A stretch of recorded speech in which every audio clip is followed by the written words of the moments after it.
podcast that plays a new one-shot in a new system with a new cast every episode. I want to say I'm a shepherd of sorts, shepherding my guests to help create some characters. Anyways, my name is Supriya, and this week we are using Shannon from Imaginif Media's guided quest to begin your character's story. It's called Starting Out. And my players are going to start by introducing themselves. Hello, I'm Fish. I'm all over the interwebs as Fish Finley. I sing, I draw, I play games. It's a very fun time. Currently, biggest thing that I'm on is that I'm on the board for the Crit Awards. I also sell art prints. I'm just kind of everywhere. I'm very excited to be here.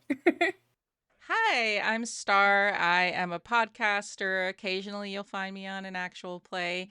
My podcast is called Characters Without Stories, where I interview people about characters they haven't had a chance to play yet.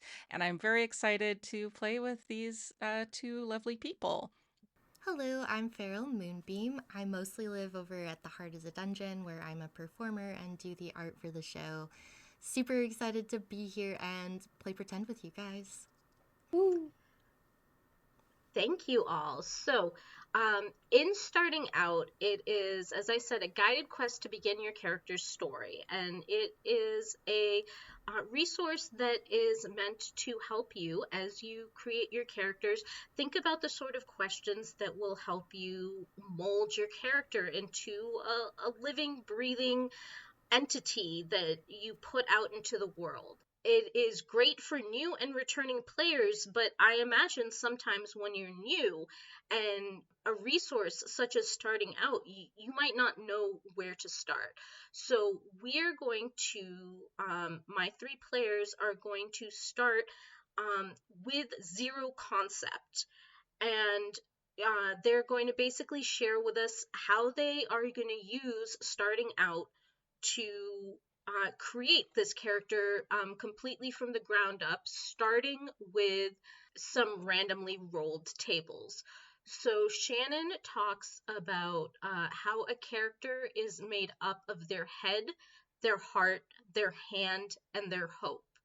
Head being how you think about things, heart being the emotions that your character feels, hand being like the physical body of your character, and then hope is the outlook that your character has on the world.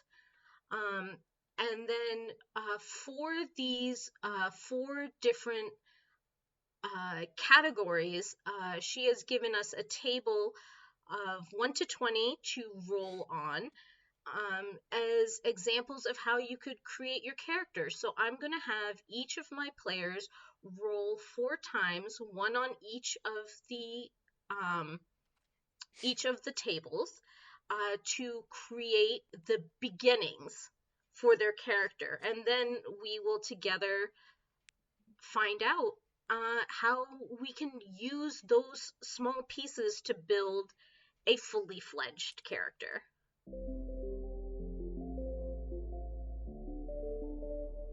Once you roll on your table, we'll go in the same order as we introduced ourselves, and you can give me what your 4 ingredients are. I think I just accidentally made me.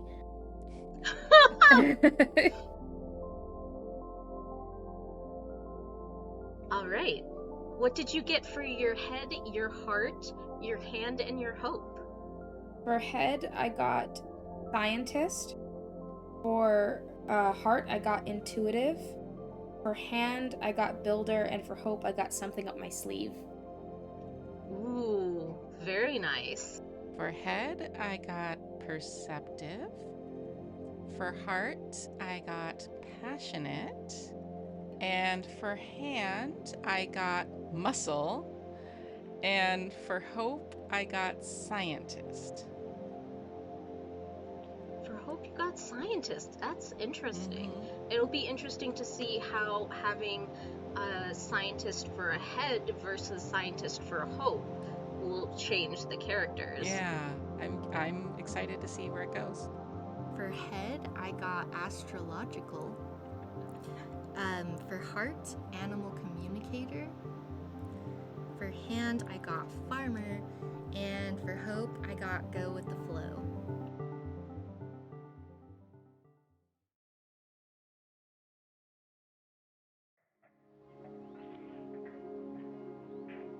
So a couple other things we'll roll on is we'll roll a d20 to choose the type of hero out of the list. And if you're in your game, dear listener, in your game there may be a different list of creatures depending. So, you know, if you play your standard D&D, you have your standard D&D races, or even some other races such as like the Owlin or the Herongon in newer or supplementary materials.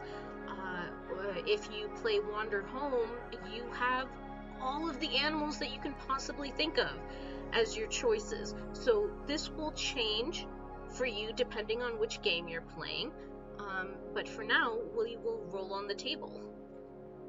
We'll do type of creature and we'll do job too. I rolled 19s on both tables, so I am a mystical creature and a hunter. Interesting. So what kind of mystical creature are you thinking? I'm gonna be so real. As soon as I got hunter, my immediate thought was a vampire that hunts vampires. Like, that's what my immediate instinct was. Yes, we're gonna go with immediate instincts. Perfect. So that narrows down a little bit what kind of world we're gonna be in. Vampires could be in a bunch of different worlds. I am a goblin. I am a goblin healer. Ooh, I like that. I had this weird feeling like I was going to end up being a goblin. I never play goblins, so... I love playing goblins. I'm a rabbit that's a librarian. Amazing, because I can picture that already. And a farmer, you know. So it sounds like we're doing high fantasy. Yeah, I think the universe went high fantasy. yeah, we're not even gonna roll on the for adventure table. We're just gonna go fantasy. And then let's roll for age. So that is a d6. The universe sees my vision because I rolled a 4, which is experienced. Perfect. The universe sees my vision. I rolled 1, which is child, and I decided I did not want to be a child, so I rolled again and I got you have no idea, which I love.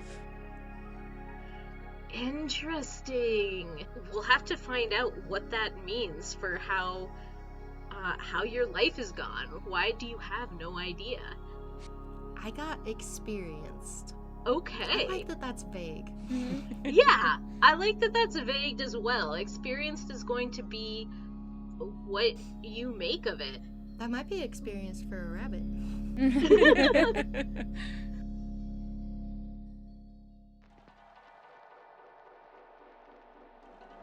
So, who are you? You are curled up in a warm bed, your eyes are closed, and you can hear noises in the distance. There is a smell in the air, and the blankets are wrapped tightly around your now rested body. So, as this character is starting to shape in your mind, the first offering that she gives you is, as you lay sleeping, your mind takes you on a journey. Is this a nightmare or a dream? So I am a vampire of age who seems like they've been through it. As I'm laying sleeping, I think I'm experiencing a dream where I am kind of reliving a fond memory of mine, where I was just getting to be a person working in some sort of science lab, doing some sort of experiment on something. The details are vague, the details aren't really important. The point is that I was in an environment that I was familiar with, in an environment that's very normal to be in, doing a very normal thing and having a good time of it. And I think the thing that my mind focuses on is the nostalgia of it, and that's not an experience I get to have anymore. It sounds like this is a life that you were living before you were a vampire. Yes. So this might be true. This may be different based on your previous self or your vampire self. Do either of them wear emotions on their sleeve, or do you find emotions to be a distraction? I think they try to not inflict their emotions upon the people around them because they see it as a burden to the people around them, but they don't necessarily.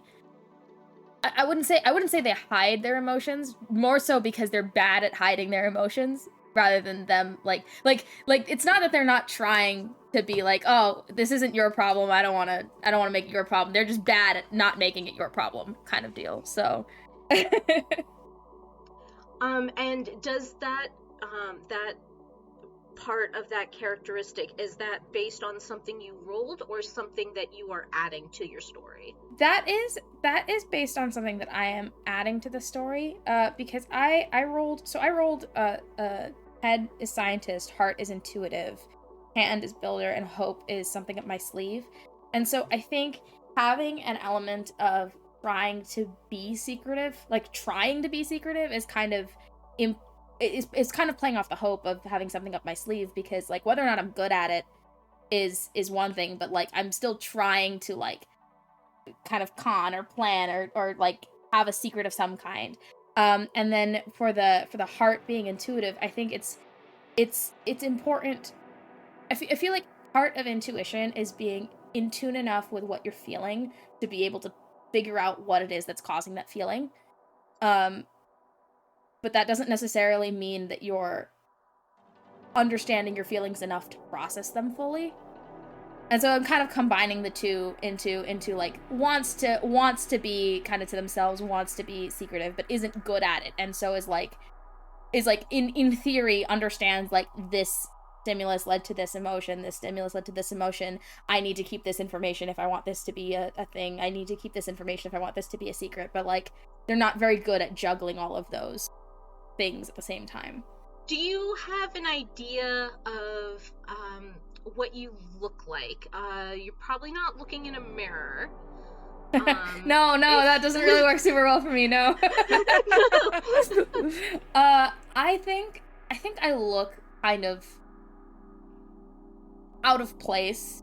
I think the energy is of if you were to walk down the street in modern day and see someone wearing like very steampunky sort of wear, like it's not necessarily like weird enough that you'd go that's a weirdo, but it's odd enough that you go that person seems out of their time.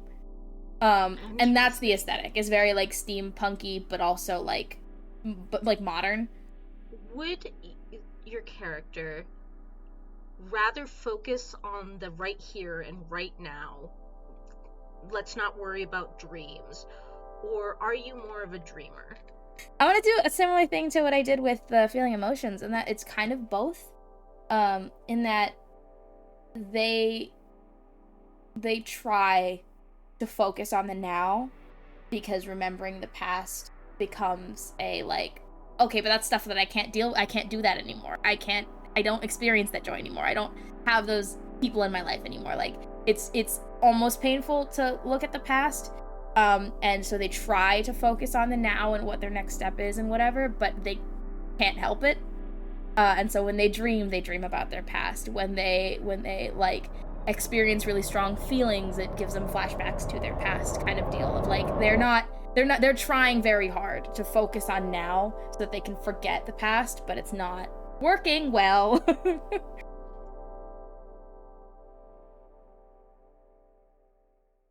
Let's move a little bit to stars.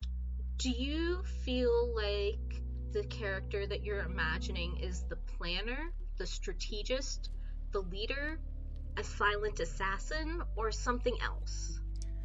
I think I really responded to I really dwelled on the job being healer and like this hope being scientist thing.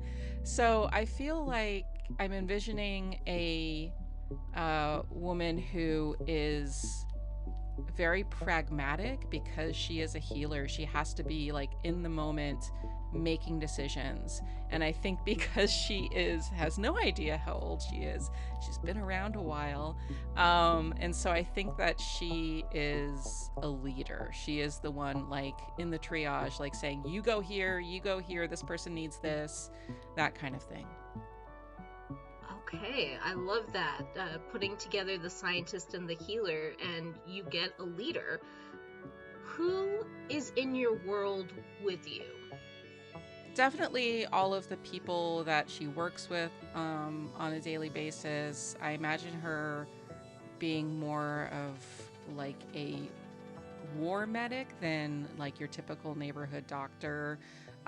So I think like she has a very tight knit group of people that she works with, who maybe don't always get along, but we always have each other's backs. Um, I don't think she has like a very like stable monogamous relationship. Like she's not like really tied to anybody at the moment. I think there have been people, but nothing serious. Okay. So a lot more in terms of like where you are while you're working a combat medic. That is something that takes a whole lot of heart and soul to create or to be, and a lot of dedication. Yeah, and I think she probably doesn't have a lot of space in her life set aside for anything that is outside of her work. Like, you know, if you're a doctor, you might be working late hours, you know, and she needs somebody who is strong enough to be the person that can deal with that, and she just hasn't found anybody like that yet. That is so fair. And how does she feel about herself? I think she's very confident. Maybe not the best at like seeing her own faults. She's like, I know what I'm doing at all times. I am always right. So I think yeah, she's very confident. She's very much like, this is who I am, but hasn't done a lot of introspection.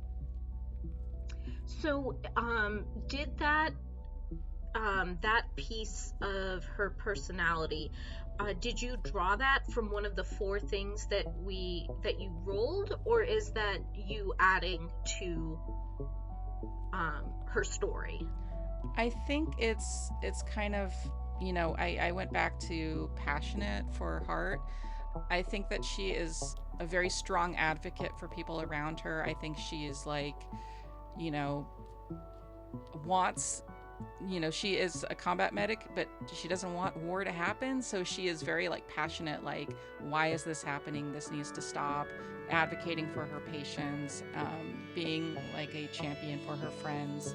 And so that's kind of what came to mind when I was thinking about like who she is and how she kind of wants to present herself to the world. Does that answer the question? Nice. We could. Yeah, I think so. Okay. I kind of forgot it and lost the train. Oh, that's totally fine. That's totally fine. How physically strong is she? If she's weaker, what does she do to make up for those deficiencies? I mean, she got hand muscle, so I think she is strong. She is built. She is used to kind of like dragging things around and building and just kind of. I think it's hard work what she does physically as well as mentally. So I think she's very muscular. She's very strong.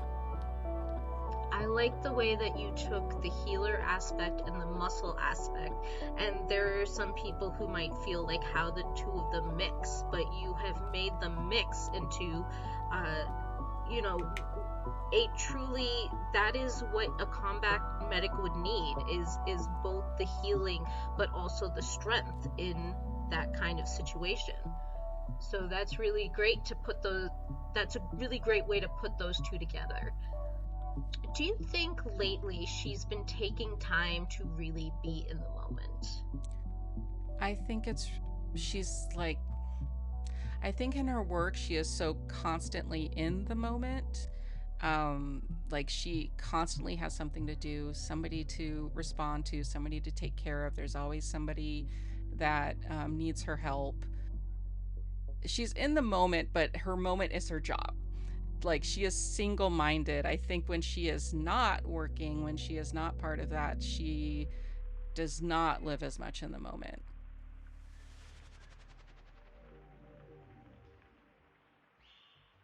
Let us go up to Farrell. You have just awoken from a restless sleep. How does the day look like it's going to proceed? Being a farmer, I generally do wake up pretty early. And I think what season it is would play a big role in what that morning routine might look like. But I think that I always start my morning, and probably ended my night last night, with looking at the sky. Being an astrologically minded creature, the way that I work not only my farm but my life is kind of in rhythm with the natural cycles of the sky, and so probably checking for rain, doing the math, is it time to start planting for something or uproot for a new season? I think those are all of the equations that pass through their mind as they're first waking up. Love that. What do you remember that needs to be forgotten? I think being a rabbit, the world is a very dangerous place, but it can be comforting to forget and also dangerous. And so I think that is a precarious question for a rabbit to answer. I do think what should be forgotten, though, are the moments of hopelessness. They were never really true to begin with, at least not in my case. Do you find being a farmer to be something you love, or is it something you can't escape? I think it is a necessity that has become maybe not a passion, but a way of supporting my community. I'm also a librarian, in case you haven't heard, and for a rabbit that is also a communicator with animals, I'm kind of envisioning that the farm has become almost like a place of preserving and sharing information that would support my community in surviving. So maybe our books are collected seeds, and they're arranged with leaves that match the season they belong in, so you don't have to read anything special to know which seeds to plant when. I would love to imagine that we've made our own little rabbit sundials, and perhaps the farm itself isn't my passion, but the sharing of information and bringing together that astrological piece, the cycles that help inform us of how we can best survive, into a tangible way that my community can actually understand and run with even long after I'm gone. I think that's really where my passion is. How has your body changed since youth, and are you working on changing it even more? I wouldn't say that I'm working on it on purpose. I was probably a lot more wiry and lean when I was younger, long before I learned how to plant my own stuff. We don't really keep time in the same way in the rabbit communities, but I've definitely gotten thicker with years. My fur has gotten softer, maybe because I'm not going through briar patches, and I'm eating the right things. I'm not staying out in the sun too long. Maybe it's not quite as glamorous or anything. I'm getting a little bit soft, but I've always been a big fan of being cozy. What do you need to see more clearly if you step back from it? What I sometimes need is to step towards something. Always looking at the sky for instruction on where to move next. It can be easy to miss the thing that was right in front of you. And there is something special about going with the flow and following the seasons. But it can be a little bit dangerous to just let yourself be swept up and not step into the things that you can control.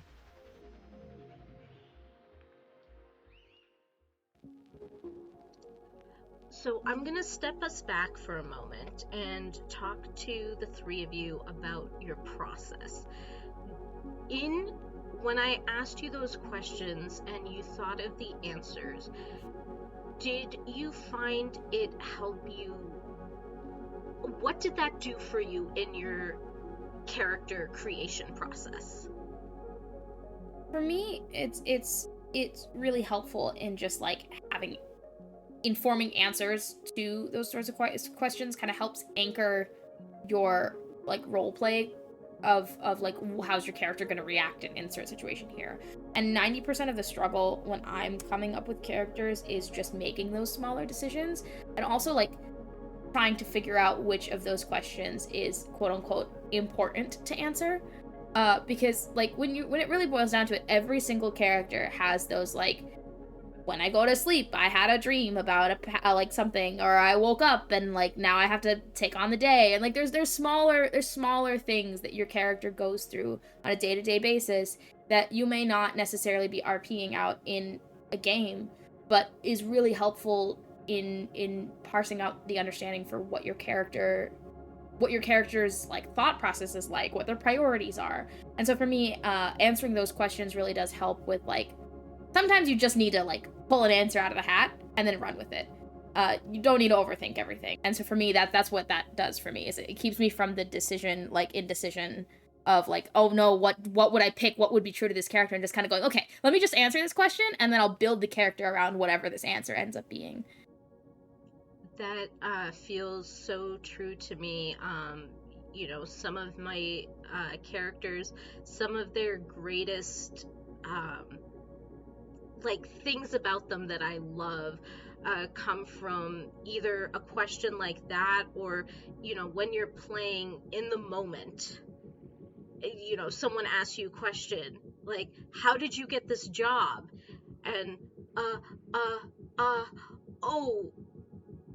the lady who owns the place hit my dad's car, and instead of charging her, he just said, give my daughter a job.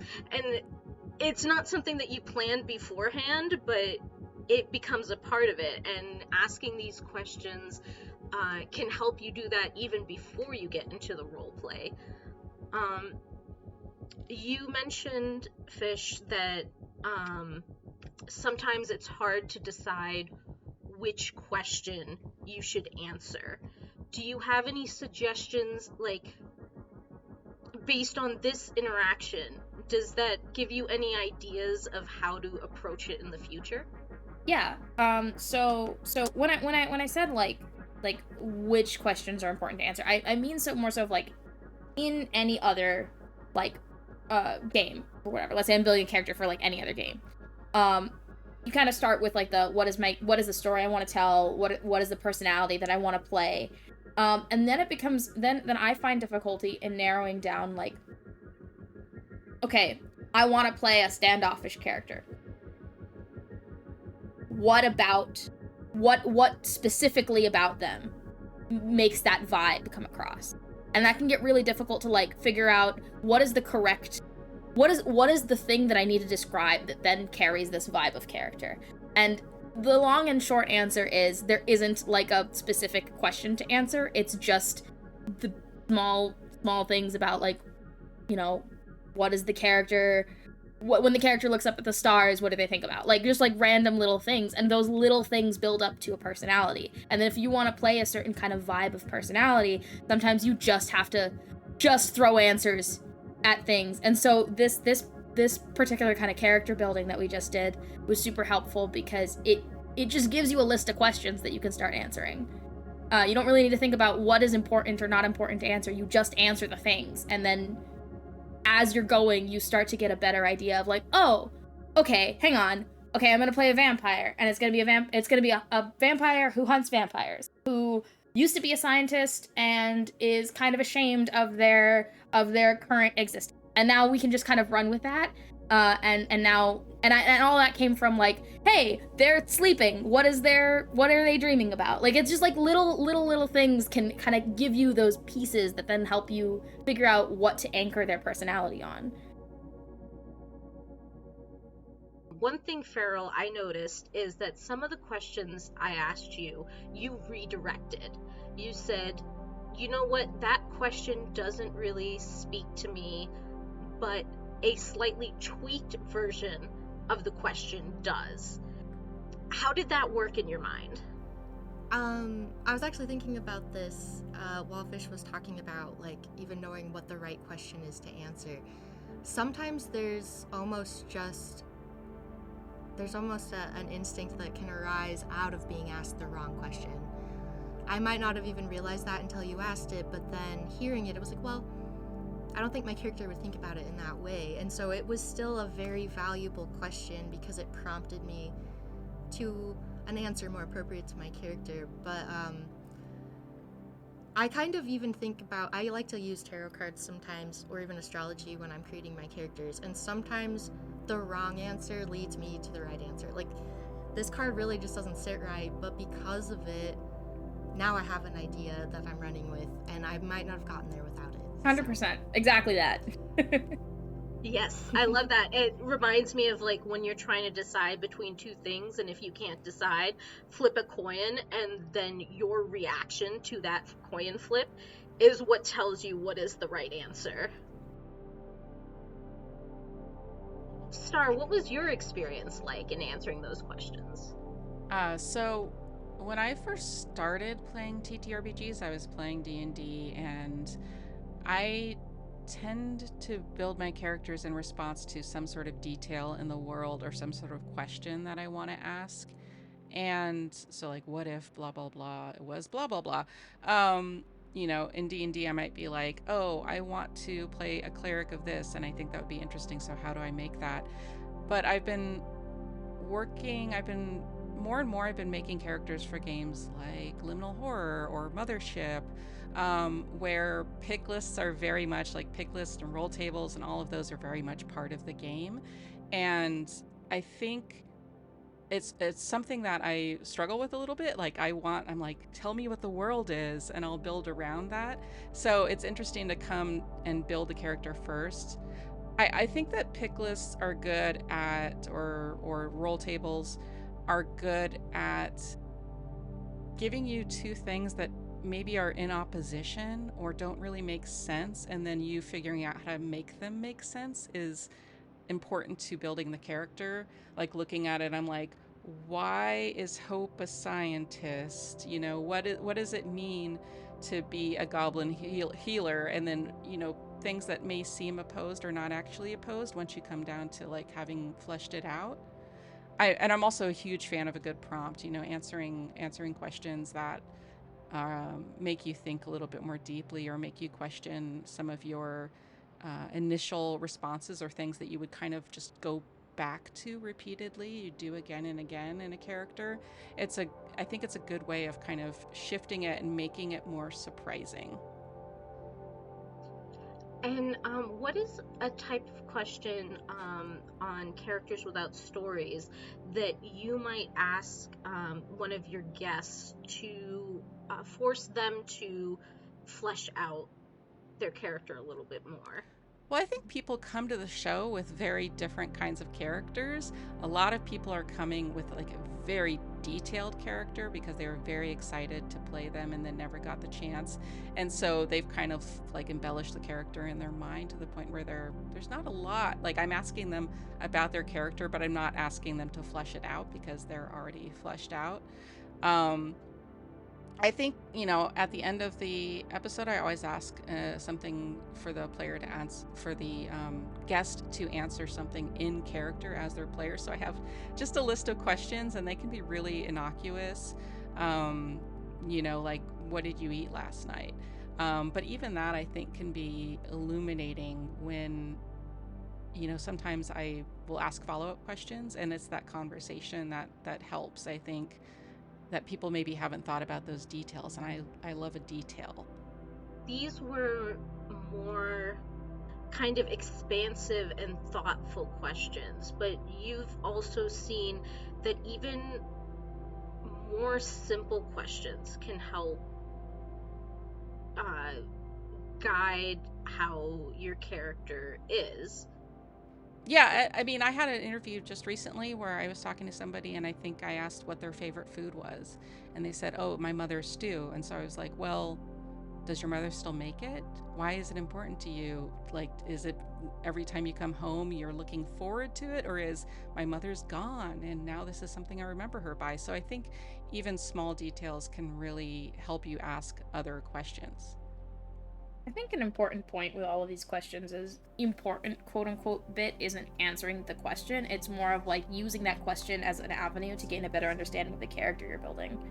And if that means expanding the question or answering a question you weren't asked or using that as a jumping off point to ask other questions, like it's just important that you're using that as a point to start with understanding your character better. Have any of you experienced answering a question and then when you get another question, realizing that maybe your first answer wasn't quite what you wanted? I would say, at least for myself, I would rather stew on a character for a while if given the opportunity, and I very often will go back and change answers. But there is kind of something to be said for, I call it the rule of destiny. I think it really just depends on what kind of game you want to play, but both outcomes can be interesting. I think if I was going to play a character longer term, I would want to take that time and be more thoughtful. But you can also, like, one of the most fun characters I ever had was a D&D character that I just rolled stats. I didn't even, like, sort them myself. I just rolled. I rolled horribly. It was one of the worst mechanical builds I've ever made, and it was some of the most fun I ever had, just making it up on the fly. So I think you have to know what kind of game you're trying to play, but I think either has a place. I'm actually a big fan of the retcon. So I think that, I've built characters where I had an idea of something and then in the course of play thought, it's actually more interesting if it was this. And I know I wrote this into my backstory, but I'm changing that now. Oh, this person actually has this like deep connection, or they betrayed her and she didn't know that at the time, or, and so in the course of play, discovering something about your character's backstory, about you didn't think about it when you were building the character. I think that's something I really, really enjoy. I agree with both of you in that it's like I very much am in favor of the retcon when a story could be improved by like a detail changing, or like if it gives you a something that's more interesting to roleplay with. Personally, I like to kind of imagine my character building in the way that like I do a drawing, in that like first you start with the kind of vibe and the thumbnail and the basic layout and what are you kind of going for, and then you build on it with like the colors and the detail and more colors and more detail, and it starts to refine into the actual picture that you have. And sometimes you get to the end and you're like, well, that hand is not where it needs to be and I need to move it completely. And there's your like retcon, so to speak. But sometimes you're like, okay, well, I didn't mean for that hand to be there, but now that it's there, I can add something else that then makes that look a little more interesting. Or like I can add this like feature to make the drawing look more interesting. And in that sort of way, it's like the answers that I gave weren't necessarily answers that I was fully committed to when I gave them, but by the time we make it to the end of the character building, it's like I've built the environment around that answer, and now that answer is just, it's been clarified and it's been detailed out by the rest of the character. So what I'm hearing from all of you is that because this can also happen in play, you can have made a decision in one of the earlier sessions, and then in a later session you think of oh, this is a change that is better. And it sounds like you're all saying that, like, especially in a home game, an AP, an actual play or a streamed thing, it's like a little bit of a different animal. But don't be afraid to like say, you know what, I said I hated tomatoes, in session 1. my character actually loves tomatoes, and that's okay. That's an okay thing to change, but it sounds like also having this chance to ask yourself some of these questions beforehand, before the game starts, and answer them gives you something that you can build off of and then go back and change. Like, backstories don't have to be static. Yeah, and something that makes me think of is that a lot of times I'll come up with answers to questions, and then once I get into play, I realize the ramifications of some of those choices. Like, oh That my god, 100%. this 100% that.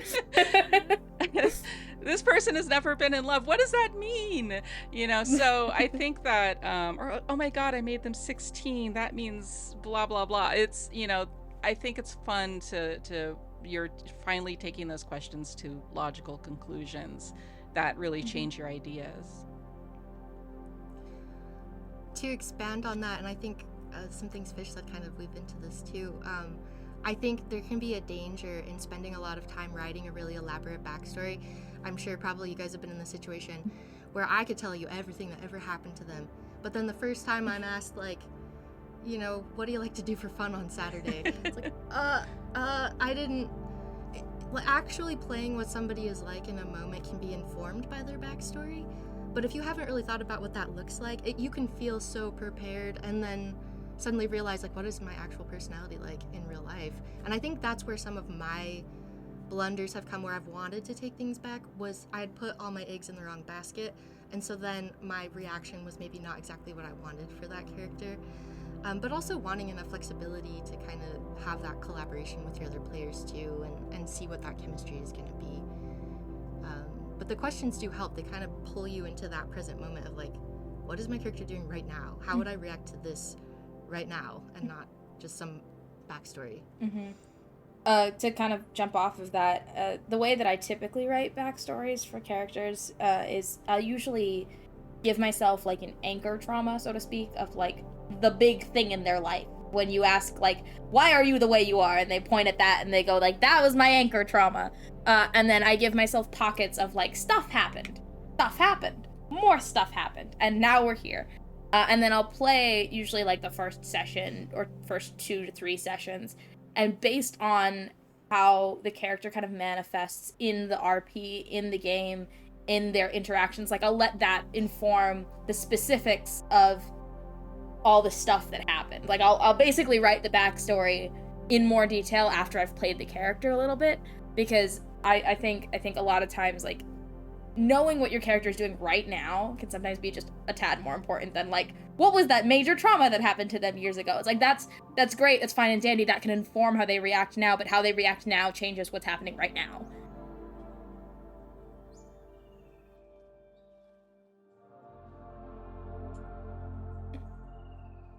What I want to do is ask you all, have you thought of a name?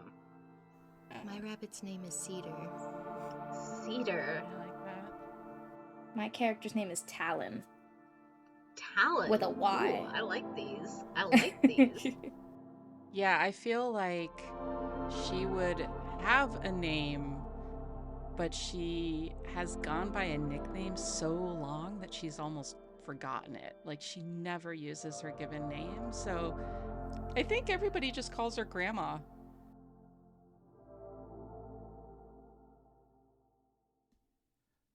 A rap at your door, knock knock, who's there? Why, it's me, your producer, Grant, and I'm here in the middle of the episode to tell you about some of our amazing friends who are making amazing things.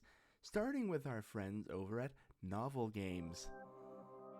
Hola, amigues. My name is Susan Quintana, and I am the host, game master, major editor of Novel Games, a podcast where I gather some of my friends and we tell stories using only indie tabletop role-playing games. Our episodes are bi-monthly, and you can find them anywhere you listen to podcasts. Our current game and story series is Apocalypse Keys, created by the wonderful Ray Najati. In this game, my cast acts as Omen-class monsters who are fighting against the darkness inside of them to save the world from all of the apocalypses that threaten it. Come listen to Jacob, Amber, Ashlyn, and Ambrose as they have moments of community, moments of danger, and moments of fighting against the darkness that lives inside of all of us. You can find more information about Novel Games at novelgamespodcast.com, as well as patreon.com/novelgames, and social media sites such as Facebook and Instagram. I very recently fell in love with novel games as a concept. The title is very apropos, I must say, because this is a very story-driven podcast. And if you're a big fan of the indie scene, unique points of view, flowery description, hanging by the seat of your pants type of stuff when it comes to the storytelling, I have been gripped by this show. I'm going to have to steal some of Susan's tricks as a game master because I really love her shit. Now, let me introduce you to an upcoming project from our good friend Amon HK from the Infinite Tavern. Allow me to show you God Killer Kismet. What will you do when the god you're supposed to believe is eternal is murdered right in front of the whole world? What happens when the sun of your planet is broken apart? When your heaven, hell, and your dreams are in danger of oblivion? Hamsa please बताओ कि तुम जिंदा हो please कुछ बताओ मुझे Sacrifice? Que no te vean, que no te vean, que has parado, por favor. 有一个谁在里面尖叫 Starring Assis, Maripol, Apollo, and Jack as god killers. आसमान में एक लकीर. Voyage. No, absolutamente no. 我们的视角跟随着一颗明亮的流星飞跃在夜空里。And Aman, Arsene, Thomas, and Spectre as gods. What has fate planned that you dare to ruin? God Killer Kismet is an 8-part multilingual actual play using the God Killer RPG Ashcan by Connie Chung. All episodes contain burnt-in subtitles in English. Streaming every other Sunday from the 3rd of August, 1 p.m. Eastern Time at Pantsless Tables, followed by video on demand 3 days later only on Aman HK's YouTube channel. We'll see you there, zealots! I have been eagerly awaiting this series since the moment I learned that it might happen. I got to consult a little bit on this project, and I gotta tell you, you're in for a real fucking treat. One of the most ambitious ideas I've ever heard. We're taking 5 different languages, for crying out loud, and smashing them all together to tell one overarching story. It's one thing for you to want your story to have overarching ambition and tell a huge story in a huge world, but to make it something truly global like this, goddamn, man. I know where I'm going to be on August 3rd, and buddy, you better be there too. Alright, I've held your attention for long enough. Let's get back to starting out.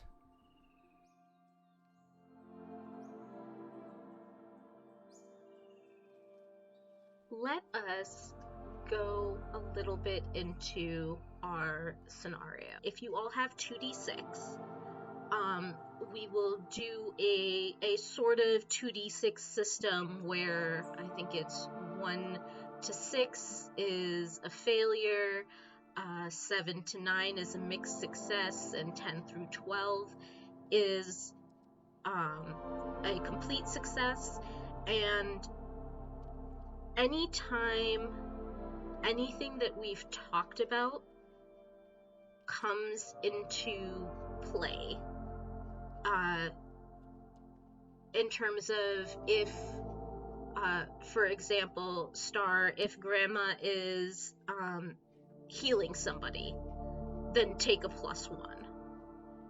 Take a +1 for the story, and then take a +1 for a healer being one of your 4 head, hand, hope, and heart. Mm-hmm.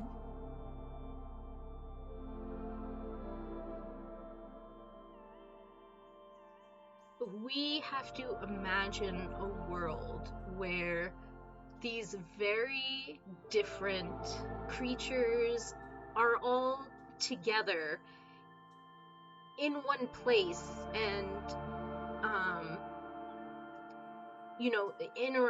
interact with each other. There's not like although Farrell, you talked about Cedar really being with the rabbits, so maybe in this world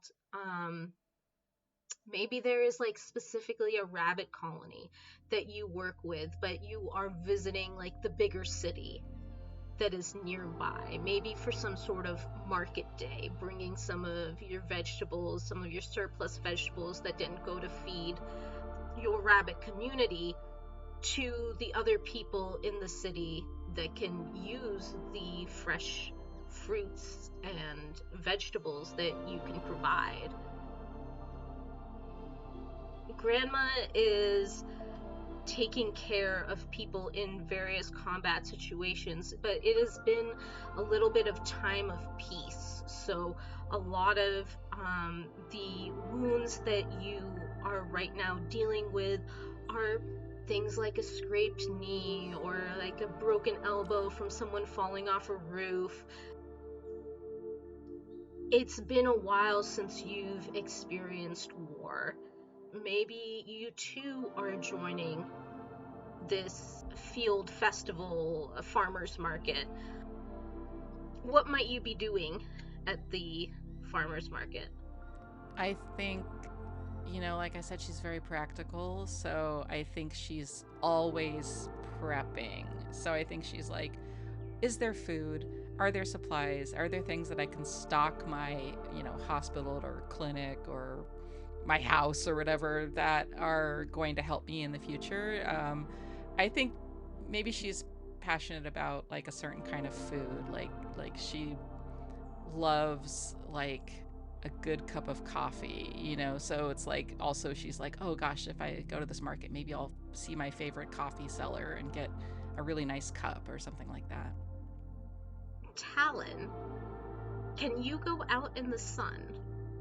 So I think in this world, it's more that she's like really prone to being sunburned, not that she's gonna explode in a fiery burst of ash. So does she use an umbrella, or how does she go about? I think she dresses very covered up. I think she's got long sleeves, she's got full pants, she's got like boots, like just fully like you can see her face, but like she's got long hair that like shields her neck, like she's just fully covered up. Okay. And what might she be doing in a farmer's market? I think she's scouting out. She's got her nose on a potential target, but no real intel.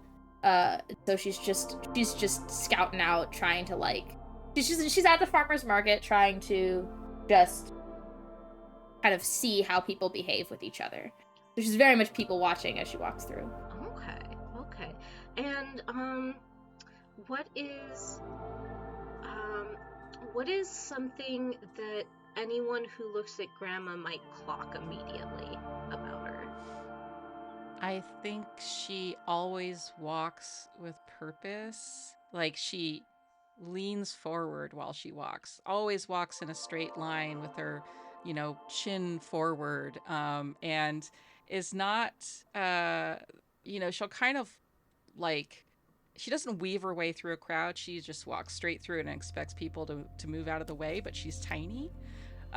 So so I think people like maybe don't see her at first, but then she kind of bowls them over, and so I think that's what people notice about her is like her entering their space in a way that's kind of disruptive.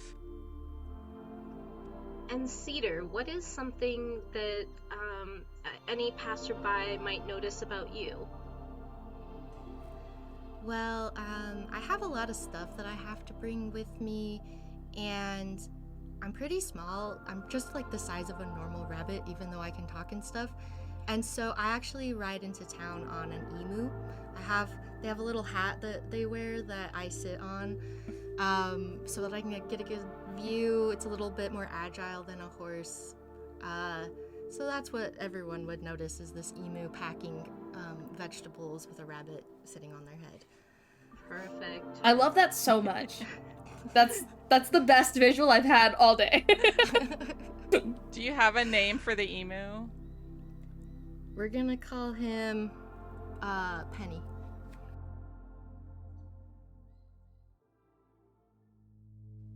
And so you're all there on a Saturday.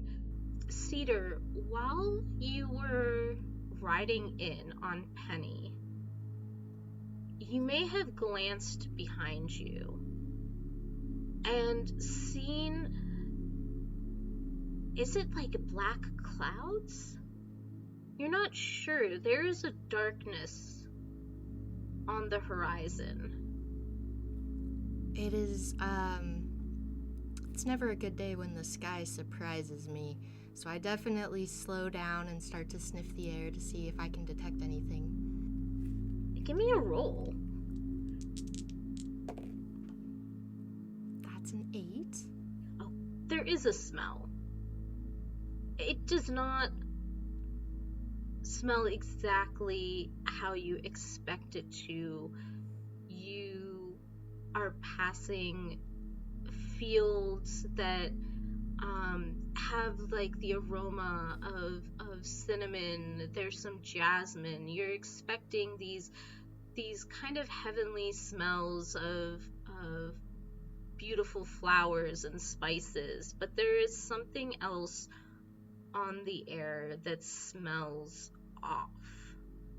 Not enough to make you turn around and head home, but enough to leave your paws tingling a little bit. One ear rotates in the direction that that's coming from and just locks there while I keep going. And you get to the farmer's market. Does Penny help you put out your wares? Oh yeah, Penny and I are really good friends. We go way back. They help me unload from their back. We probably have a specific spot. We drop off most of it with the goblins, and then whatever we have left, we'll set up a little booth. Okay, perfect. And so the day is going on. Talon, give me a notice check. 3. A 3. So, nothing seems odd to you. In fact, who you are trying to kind of follow or hunt has actually just slipped behind you.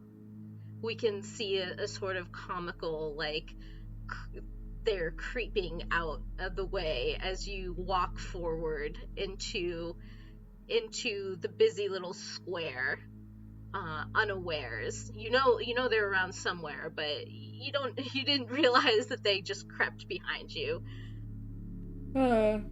I'm off my game today. Grandma, how about you make me a notice check? All right. Can I add perceptive to this? I feel like that's apropos. Yes. That's a 10. Perfect. The air is getting colder. It shouldn't be this cold. It is a nice summer's day. It is the type of cold that seeps into your bones in a way that feels unnatural. And maybe you've fought something like this before. Maybe you've been in battles with whatever this entity is that is coming over the hills, coming towards this town. And all three of you look up along with many of the other people around you as the sky blots out and there are winged creatures in the sky. They're howling. They have blue flame flickering from the tops of their heads, from their horns, there's a horrible screeching. The darkness has come. And you have to protect. You have to protect the people. I think I immediately leap into action, like ordering around people who don't even know me, like, oh, get this person to safety, get this person inside, make sure that you go there. I think I have a friend with me, somebody who's like on my team.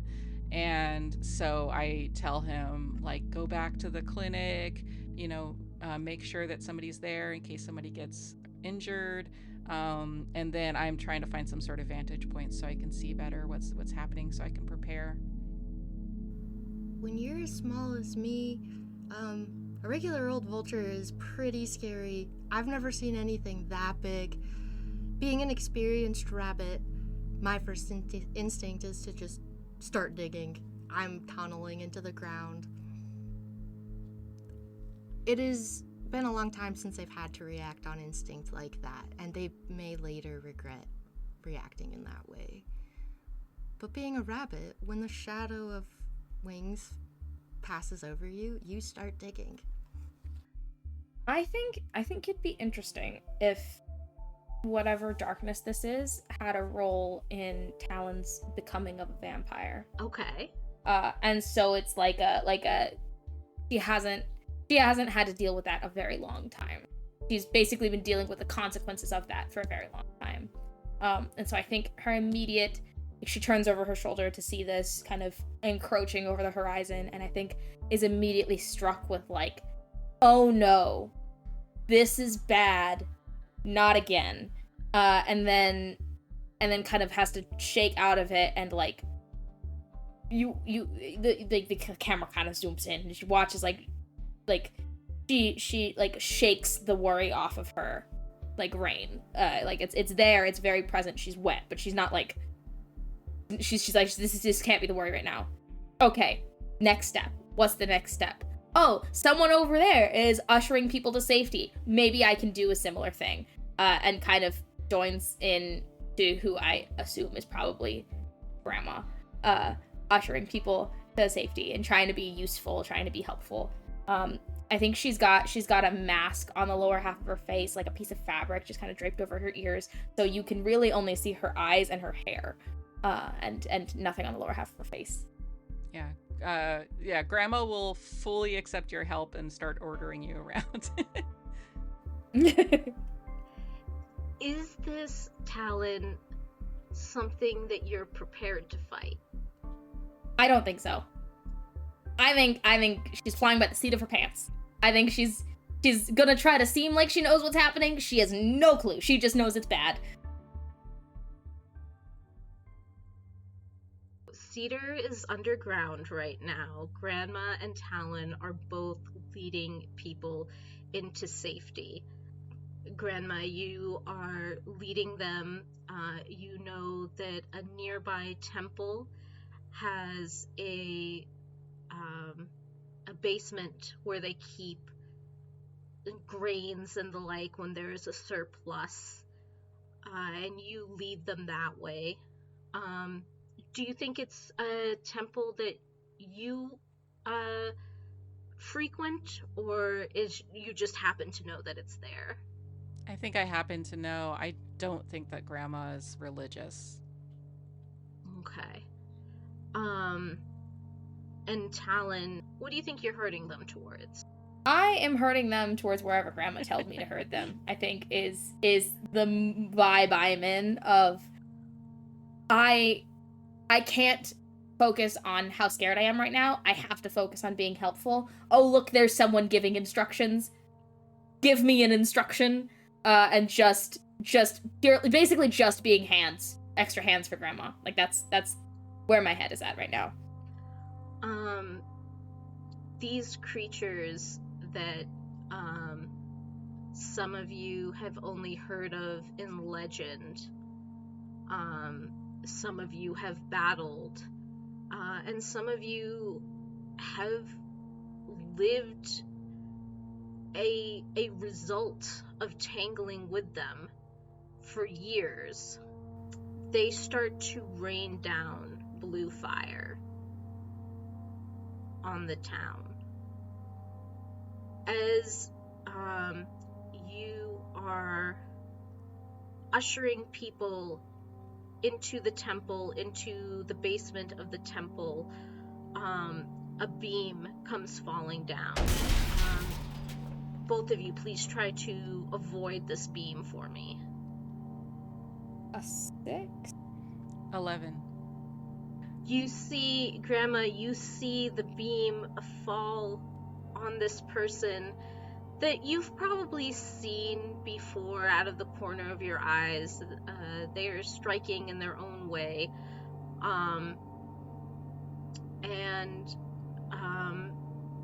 You know that you have the muscle. You jump out of the way. They've been helping you. We will see what you do in just a minute.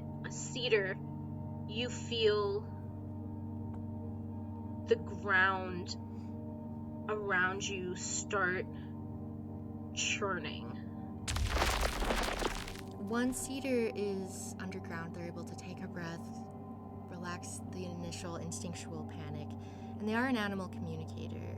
And so here, being more in their element, they immediately start to take in the news. The ground is teeming with life. There's worms and moles, and so many of them have picked up so much in their little lives. So I'm immediately asking everybody, do you guys know what is that? What's coming? And start spreading warnings as well out, radiating from this place. Give me a roll for that. Would it be safe to add one for rabbit and one for animal communicator? Yes, absolutely. So that'll make 10. 10, perfect. So you are able basically commune with the animal life around you.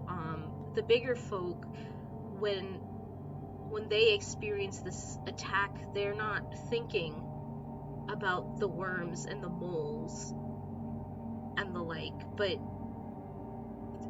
they're affected too by the coming of the darkness. Some of the earthworms that have lived for a long time, they've experienced this before, the coming of the darkness, and the way it rips up the ground and throws fire from the sky. And their only advice is to flee. The moles take heed. They are,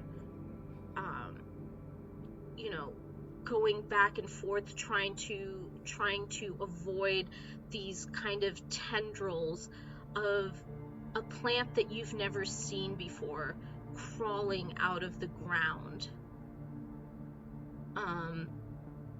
You end up in your burrow. You feel one of these tendrils push up into where you are and continue to take you up until you are now at ground level again.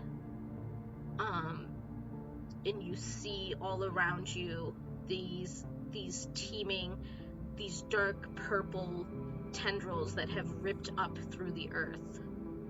Well, I'm a go with the flow kind of creature. I'm gonna let instinct guide me and just bolt in whatever direction looks the safest. And for me, that might mean like a narrow tunnel, an opening, anything to not be exposed, or towards people. What about Penny? Penny, I think, we've always had a strong bond. I know they're really shy. I would assume they probably started booking it towards home the second something went wrong. I'm kind of hoping that the news in the underground is making its way that direction too. Okay. So you are taking off for a narrow place that will hopefully keep you safe from this onslaught. I think my instinct was mostly to warn my community, and now that that has been addressed, I'm all instinct. Whatever straight shot looks like it makes sense. Um, Grandma, what are you doing? There is a beam fallen on Talon. I go over to Talon and I kind of kneel next to her and I say, "What is your name?" Talon. Talon, you're going to be okay. I promise. And then I will try to lift the beam. All right, give me a roll. Okay. I think adding muscle to this makes a lot of sense. Yeah.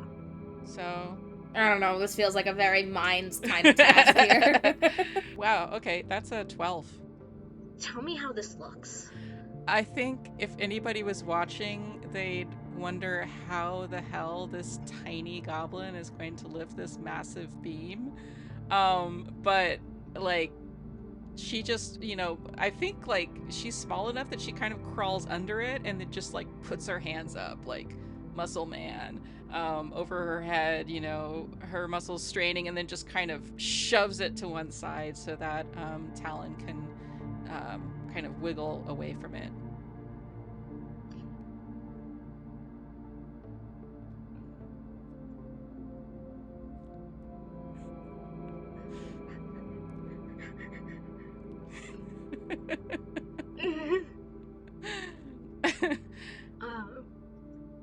As you both stand there, you are at the front of the temple. You were just leading people in, and this had fallen and basically blocked the entrance to the temple. So you both step back, and right when you do, the roof crumbles and the building collapses.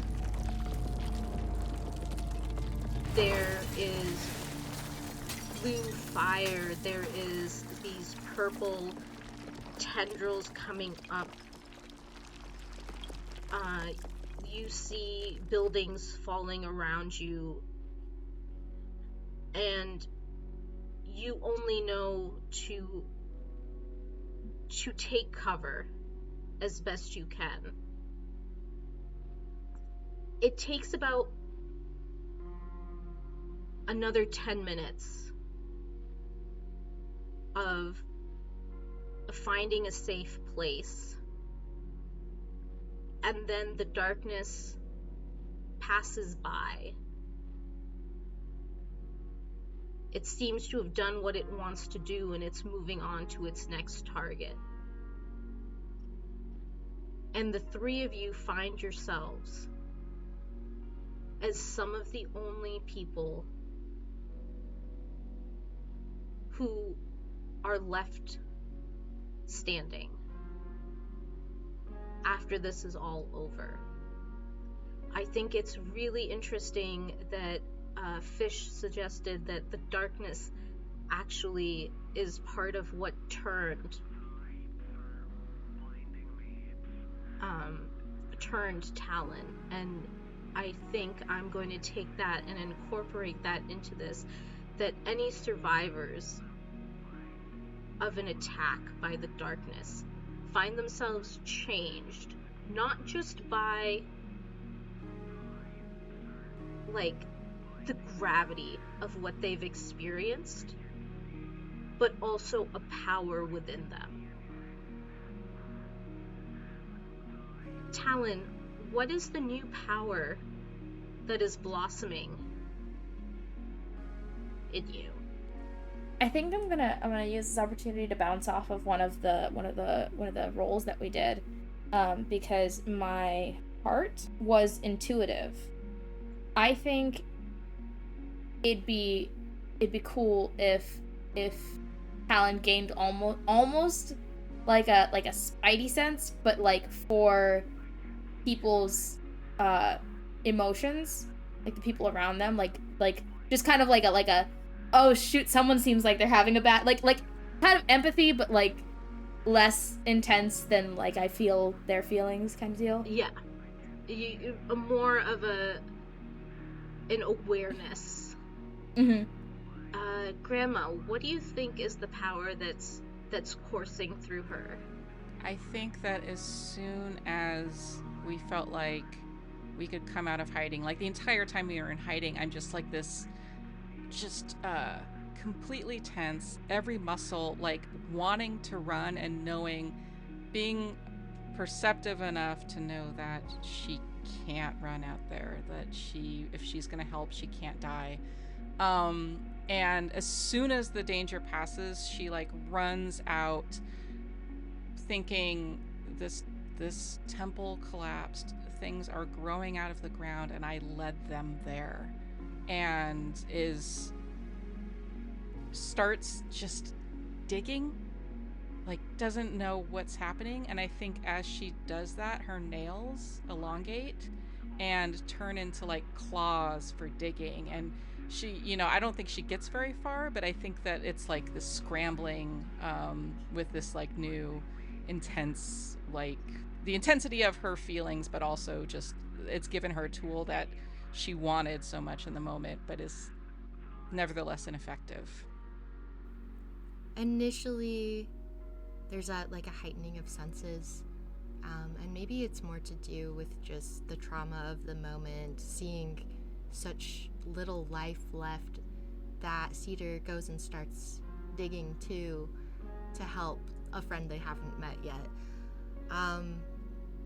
It'll probably be later that they realize they suddenly have to suck the juice out of vegetables compulsively, but for now, I think they're a little more aware of the surroundings and a little more in tune to these bigger humanoids that maybe they wouldn't have been before.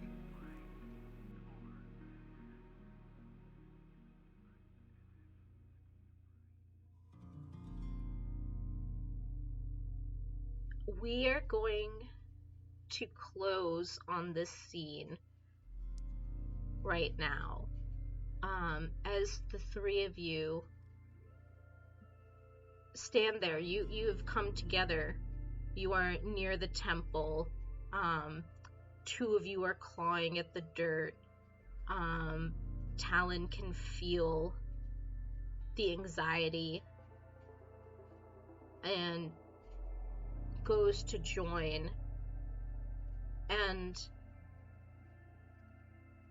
what we're going to call this is the beginning of a new adventure that is going to see Grandma, Talon, and Cedar, along with the other few survivors of this attack, who have all themselves gained some sort of power through the being exposed to the air tangled with the flame and the tendrils.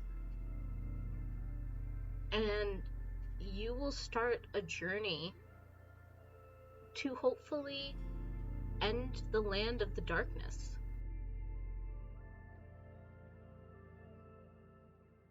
That is where we're going to end this for now. Do you have any thoughts on the character building that we did informed how your character reacted in this moment of disaster? Oh yeah, every bit of it. And for me, I keep going back to like that dream question of like, what are you dreaming about? Is it a dream or nightmare? And then like how that feels when you wake up out of it. And like also like, would you be hopeful enough to dream, or are you just kind of living in nightmares? That question for me was, I think, my favorite to answer up till now, because it was the one that gave me the biggest idea and like the biggest anchor for how I wanted to play this character. And so like the whole stuck between two worlds of like regret but also the now, and like the shame but also the pride, and like the back and forth, that really informed how my character reacted in the moment of like scared but also motivated, like fearful, anxious, but also like driven. Like what is it for me, it gave me that avenue of like just a character of contradictions. I think it definitely helped me inform what my character's priorities would be. Certainly much more inclined towards community than fighting, and so Yeah, I think it can sometimes be hard to know what you would do in a moment of crisis, but the way all of us put our unique skills to use was very much informed by the questions. Okay, so it was a little bit of a weird scenario, but that's cool. We can dream about the ongoing adventures of these three and some of the other survivors. But I really appreciate you all taking the time to come with me on this journey of creating characters that have contradictions, have strengths, have weaknesses, have fears and hopes. And I hope, dear listener, that maybe this helps you in your journey of creating amazing characters to play at the table. Where can we find each of you? Fish, where can we find you? I'm all over the interwebs as Fish Finley. I sing, I draw, I play games. I'm on the board for the Crit Awards. At the moment, I am selling prints and my commissions are open. So go check out all of my links and stuff. My link tree / my card has all of the info for all of the things. This has been so much fun. I'm glad. Star, where can we find more of you? Well, first off, I want to say, Zoop, how impressed I am with you leading us through this adventure, completely improvised without a gaming system. So thank you. Thank you very much for leading us through this. I can be found at, everything is at characterswithoutstories.com. So if you click there, you'll get everywhere. I am Characters Without Stories, like on all of the social media except for TikTok, where I am Star Mama C. And so yeah, that's mostly where you'll find me is my podcast. I'm on hiatus right now, but hopefully in the future you'll get to listen to some new episodes. Awesome. Farrell, please tell us, where can we find more of you? Sure. So you'll find me at Feral Moonbeam on Blue Sky or feral.moonbeam on Insta and Threads. I'm most active on Insta and Blue Sky. But mostly you'll find me at the Heart is a Dungeon podcast. Our current season right now, I'm not playing in, but I did do all the art for the show and it's super cool. But also very much listen to the content wordings and believe them. It's a pretty intense show. But it was such an honor to be here. I'm such a huge fan of Shannon, Imaginif. So thank you so much for inviting me and letting me talk about characters with you guys. This was super fun. Yeah. Thank you so much, listeners. Thank you for giving me this chance, all three of you, to work with you. You're all three people that I have really wanted to work with, and it's been really cool. I hope this helps somebody. It gives you an idea, and I hope that you tell great stories. And Game Master Monday will be back in 2 weeks. Thank you so much.